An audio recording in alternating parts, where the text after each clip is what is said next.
সম্মানিত ভিউয়ার্স, আসসালামু আলাইকুম। আজ আবার এসে পড়েছি আমাদের যে ডাটা মোটরের কয়েলটা রয়েছে, এই কয়েলটার তৃতীয় সোলরটা বাদাই করার জন্য। তো অবশ্যই বাদাই করার আগে একটু আপনারা কেঁচাকুচে দিয়ে তারগুলা চাপিয়ে নেবেন। চলুন তাহলে দেরি না করে ভিডিওটি শুরু করা যাক। Automatic TV. Subscribe now. ফিরে এসেছি আবার একটুর পর। আসলে সেমভাবে আবারও আজকেও আমরা সেমভাবে 12 ফিট তার, 22 নাম্বার তার, 28টি ফেস নিয়েছি। তো আমাদের তৃতীয় সোলরটা যে কয়েলটা শেষ হয়েছিল, যেখান থেকে দ্বিতীয় সোলরটা যেখান পর্যন্ত শেষ হয়েছিল, সেখান থেকে আবার আজ আমরা তৃতীয় সোলরটা বাঁধার জন্য শুরু করব। প্রথমটা যেখানে বাঁধিয়েছিলাম, শেষ করেছিলাম, সেখান থেকে দ্বিতীয়টা, আবার দ্বিতীয়টা যেখান থেকে শেষ করেছি সেখান থেকে কিন্তু তৃতীয় কয়েলটা আপনাদেরকে বাঁধাই করতে হবে। তো দেখতে পাচ্ছেন আমরা ইতিমধ্যে তার ঢুকিয়ে দিয়েছি। ঢুকানোর পর এখন আমাদের কচিটা দিতে হবে। তো কচিটা অবশ্যই আমরা সুন্দর করে দিয়েছি। আর আপনারা তো জানেনই, সামনের সাইডে 4টি প্যাচ শু করবে, পাক সংখ্যা 4টি, আর পিছনের সাইডে পাঁচ সংখ্যা 5টি পাক সংখ্যা শু করবে। তারপর সুন্দর করে আপনি ফাইবারগুলা, এভাবে ফাইবারগুলা দেওয়ার ফলে অনেক ভাই আসলে ভিন্ন মতামত পোষণ করেছেন, যারা মিস্ত্রি ভাই রয়েছেন। আসলে ভাই, এই ডাটাই মোটরের ক্ষেত্রে আপনাদের এইভাবে যদি ফাইবার না দেন, তো তাহলে কিন্তু আপনি সঠিকভাবে বাদ দিতে পারবেন না। আবারও বলে দিচ্ছি, ফাইবারগুলো এইভাবে না দিলে কিন্তু সঠিকভাবে বাদাই করতে পারবেন না। সেই ক্ষেত্রে কয়েলটা আপনি শর্ট হতে পারে। যার কারণে আমি ফাইবারগুলো এভাবে দিয়েছি, বড় রেখেছি। তো বাড়তিটুকু আমি অল্প কিছুক্ষণের মধ্যেই, যখন কয়েলটা বাঁধা শেষ হবে, কেটে কীভাবে আমরা এটা সঠিকভাবে এটা ঢুকিয়ে দেবো, সেটাও আমি আপনাদেরকে এই ভিডিওর মাধ্যমে দেখাবো। তো দেখতে পাচ্ছেন।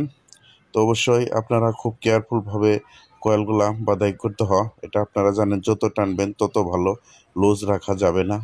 এই দিকগুলা বিবেচনা করে কিন্তু কয়েলগুলা বাদাই করতে হবে। তাছাড়া কয়েল পেঁচানোর সময় অবশ্যই প্যাচ সংখ্যা, পাক সংখ্যা ভুল করা যাবে না। কারণ এখানে কিন্তু সামনের সাইডে 4টি পাক সংখ্যা, পিছনের সাইডে রয়েছে 5টি পাক সংখ্যা। অর্থাৎ আপনি গুণে 4টি পাক সংখ্যা দেওয়ার সাথে সাথে কিন্তু 5টি পাক সংখ্যা পিছনে চলে যাবে, সামনে 4টি পাক সংখ্যা শু করবে। তো অবশ্যই বুঝতে পারছেন, এইভাবে টান দিতে হবে, কারণ টানার কোনো কমতি রাখা যাবে না। তারপর ধীরে স্থিরে আবারও সেমভাবে আমাদের যে দ্বিতীয় কয়েলটা যেখানে শেষ হয়েছিল সেখান থেকে শুরু করব। আপনারা জানেন যে প্রথম কয়েলটা যেখানে শেষ হয়েছিল, জিরো হয়েছিল, সেখান থেকে দ্বিতীয় কয়েলটা আমরা শুরু করেছি। আবার দ্বিতীয় কয়েলটা যেখানে শেষ হয়েছিল সেখান থেকে কিন্তু তৃতীয় কয়েলটা শুরু করেছি। প্রথম কয়েলটা কীভাবে শুরু করেছি আপনারা দেখেছেন। কোথায় থেকে শুরু করবেন সেটা অবশ্যই আপনার মোটরের ভিতরে দেখে নেবেন, কোথায় থেকে শুরু রয়েছে। যে কোনো মোটর বান্ডিলিং করেন না কেন, যে মোটর যেভাবে শুরু আছে, মানে মোটরের ভিতরে যেভাবে চাইনারা পেঁচিয়েছে, চাইনারা কয়েলটা রোল্ডিং করেছে, আপনারা সেভাবে করার চেষ্টা করবেন এবং কি সেমভাবে করার চেষ্টা করবেন। তো দেখতে পাচ্ছেন আমরাও কিন্তু সেমভাবেই করতেছি। তো কয়েল আসলে আবারও আমাদের এই কয়েল কিন্তু আপনাদের পেঁচানোর পর সুন্দর করে আবার বার্নিশ করবেন। আপনারা বার্নিশ করবেন, বার্নিশ না করলে কিন্তু তারগুলোর ভিতরে লুজ থাকলে কিন্তু সমস্যা হয়। সুন্দর করে বার্নিশ করে রোদে শুকিয়ে কিন্তু আপনারা চালাবেন। তো দেখতে পাচ্ছেন আমরা আবারও পাক সংখ্যা দিতেছি। তো আসলে আপনি যখন তৃতীয় পাক সংখ্যাটা দিবেন, তখন কিন্তু আপনার একটু সময়টা বেশি লাগতে পারে, কারণ যখন তারের একটা হেভিজিবি হয়ে যাবে, তারপর আপনি ধীরে স্থিরে মাথা ঠান্ডা রেখে পাক সংখ্যাগুলো দিবেন। পাক সংখ্যা দেওয়ার সময় আবারও বলে দিচ্ছি, কোনো যেন ভুল না হয়। আর তার নিয়েছিলাম 22 নম্বর, 28 পিস তারের সংখ্যা, পাশাপাশি সামনের প্যাচ 4টি, পিছনের পাক সংখ্যা 5টি। তো অবশ্যই বিষয়টা মাথায় রাখবেন। দেখতে পাচ্ছেন আমরা ইতিমধ্যে কিন্তু প্রায় একটা পর্যায়ে এসে পড়েছি। আবারও ইতিমধ্যে আপনারা দেখতে পাচ্ছেন আমাদের 3টি সার্ভিসিং পয়েন্ট আমরা বের করে ফেলেছি। তারের সার্ভিসিং যে পয়েন্ট তার রয়েছে সেটা বের করে ফেলেছি। আমাদের কয়েলটা এখন বাকি প্যাচটি দেওয়ার পরে কিন্তু 3টি জিরো মাথা বের হয়ে যাবে, যে মাথা 3টি আমরা একত্র করব। তো অবশ্যই আজকের ভিডিওটি সম্পূর্ণ দেখবেন। আর এই ধরনের ভিডিও যদি আপনি সম্পূর্ণ না দেখেন, তাহলে কিন্তু কিছুই বুঝতে পারবেন না। অবশ্যই কাজ করতে গেলে যার যার নিজস্ব একটা ক্রিয়েটিভিটি থাকে, মানে আপনি এভাবেই যে আপনার করতে হবে সেটা না।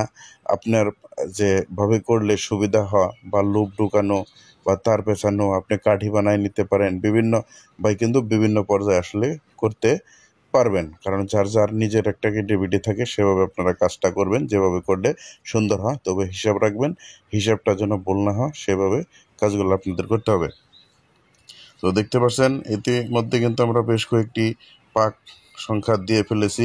তো আর অল্প কয়েকটি আমাদের পাক সংখ্যা বাকি রয়েছে, এর মধ্যে আমরা দিয়ে ফেলবো। পাশাপাশি আপনাদের সাথে কথা বলতেছি, তো অবশ্যই কথার মাঝে কোনো ভুল ত্রুটি হয়ে থাকলে ক্ষমা সুন্দর দৃষ্টিতে দেখবেন। তাছাড়া আপনি যদি আমাদের এই অটোমেটিক টিভির পরিবারের এখনও সদস্য না হয়ে থাকেন, আমাদের চ্যানেলটি সাবস্ক্রাইব করে অটোমেটিক টিভির পরিবারের একজন সদস্য হয়ে থাকবেন। আর যদি ভিডিওটি ফেসবুক পেজ থেকে দেখে থাকেন, তাহলে অবশ্যই আমাদের পেজটি একটা ফলো করে লাইক দিয়ে সাথে থাকবেন। তো দেখতে পাচ্ছেন আমরা টানের কিন্তু কমতি রাখতেছি না, যতটুকু আমাদের শক্তি রয়েছে ততটুকু খাটিয়ে কিন্তু আমরা টান প্রয়োগ করতেছি। পাশাপাশি আমাদের কয়েলের কিন্তু একটা পর্যায়ে এসে পড়েছে, দেখতে পাচ্ছেন ইতিমধ্যেই আমরা বেশ কয়েকটি পাক দিয়ে ফেলেছি। তো আর অল্প একটু বাকি রয়েছে, এটা দেওয়ার পরে কিন্তু আমাদের শেষ হয়ে যাবে। তো দেখতে পাচ্ছেন যখন আপনাদের টান সংখ্যা শেষ হয়ে যাবে, তো এটা কিন্তু জিরো মাথা, এই জিরো মাথাটা আমরা কেটে ফেলবো। আমাদের ইতিমধ্যে 3টি জিরো মাথা বের হয়ে গেছে, তার ভিতরে 1, 2, 3টি জিরো মাথা বের হয়ে গেছে। এই 3টি জিরো মাথায় কিন্তু একত্র হয়ে একসাথে হয়ে লেগে যাবে। হ্যাঁ, আপনারা সুন্দর করে ইনসুলেটিং করে এই 3টি মাথা এক করে দিবেন। আর ওই ওপর যে 3টি মাথা নীল, সবুজ, হলুদ তার, সেটি সার্ভিসিং তার বের করে নিতে হবে। তো অবশ্যই আপনারা আজকের ভিডিওতে অবশ্যই সুন্দরভাবে হয়তো দেখেছেন। আর যারা আপনারা কীভাবে ইনসুলেটিং করবেন, কীভাবে লুপ পরাবেন, বিস্তারিত যদি না বুঝেন তাহলে আমি আরেকটি ভিডিও করে দেব, কমেন্ট করবেন। তো আমাদের ভিতরের দেখতে পাচ্ছেন কয়েলের ভিতরের যে ফাইবারগুলা, সেগুলা এটা দিয়ে আমরা যখন একটু বাড়ি দিচ্ছি এদিকে ওদিকে ঢুকিয়ে নিতে হবে, এদিকে ওদিকে ঢুকিয়ে নিতে হবে। তারপর কয়েলটা একটু আপনি সাইজ করে দিবেন, সুন্দর করে দিবেন, তার বাঁকা তারা হয়ে গেলে একটু সোজা করে দিবেন। এই 3টি মাথা একত্র করতে হবে। আর ওপরের যে 3টি সার্ভিসিং তার রয়েছে সেটা আমরা দেখাচ্ছি। তো 3টি মাথা আমরা একত্র করে দিচ্ছি। তো দেখতে পাচ্ছেন এখানে 3টি মাথা একত্র করতে হবে, 3টি মাথা জিরো। হ্যাঁ, এই জিরো 3টা একত্র করতে হবে। নীল, সবুজ, হলুদের মাথা, এই 3টি মাথা একত্র করতে হবে। আর ওপর যে 3টি মাথা রয়েছে সেটা নীল, সবুজ, হলুদ তার ঢুকাইতে হবে। সেটা আমরা আগে যেভাবে ছিল ঠিক সেমভাবে আমরা কাজটা করব। তো দেখতে পাচ্ছেন এটা আপনারা কেটে এখানে জ্বালাই দিয়ে দিবেন, জ্বালাই দিয়ে তারপর টিউব ঢুকিয়ে দিবেন। তারপর আমরা 3টি টিউব নিয়েছি সার্ভিসিং তার বের করার জন্য। তো আসলে যার মোটর উনি বলছে যে আমাদের এই মোটরের তারটা একটু লম্বা করে বের করে দেন, যার কারণে আমরা 1 ফিটের উপরে বের করেছি। তো আজকের ভিডিওটি কেমন ছিল অবশ্যই কমেন্টে জানাবেন। আর আপনারা কীভাবে লুপ ঢুকাবেন বিস্তারিত নিয়ে ভিডিও চলে অবশ্যই সাবস্ক্রাইব করে সাথে থাকুন।